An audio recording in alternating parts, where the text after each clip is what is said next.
að segja mér sé nokkuð brugðið af þessar umræðu sem að hér fyrir fram í kvöld. Og það hefur auðvitað verið augljóst langan tíma hvað sérstaklega Miðflokkurinn og Sigmundur, Sjálfstæðisflokkurinn með Bjarna, Flokkur fólksins með Ingu og meira segja Samfylkingin með Kristrúnu eru hörð í útlendingamálum og við heyrðum það í kvöld. Og ég segi bara, eigum við bara að láta eins og svokölluð útlendingamál sé eitthvað stórkostlegt vandamál á Íslandi. Eitthvað stórkostlegt.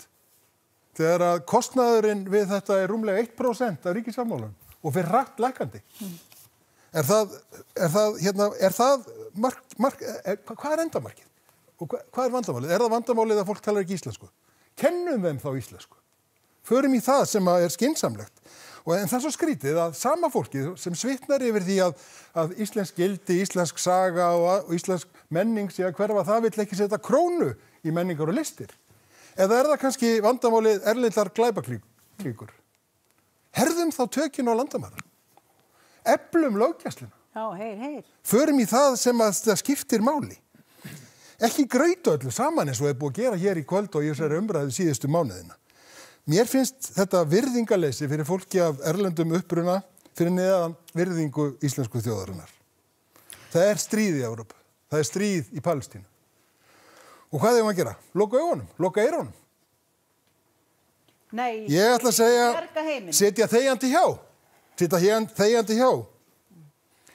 Ég skammast mín raun fyrir það hvernig íslensk stjórnvöld á sínum tíma lokuðu hér fyrir gyðingum og í seinni heimsstyrjöldinni. Ætlum við að láta sögurnar fara eins með þeim orðum okkur í dag.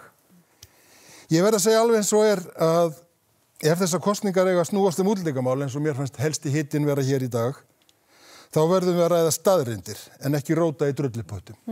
Takk fyrir þetta. Og ég verð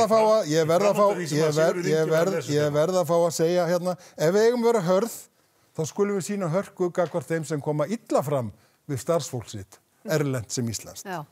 Það er fólk hérna sem virðist vera hræddara við lítinn strák í hjólastól en erlendan auðkýfing sem flýgur á einkaþotu og kaupir upp jarðir og veiðijarðir fyrir öllum norðausturlöndum. Þetta er rosalega hörku þegar þú ákvæmst að mætti helst. Ég ætla að segja einfaldlega að Framsókn er flokkur mannúðar, mannvirðingar og ef við töpum fylgi á því að vera það, þá verður svo að vera.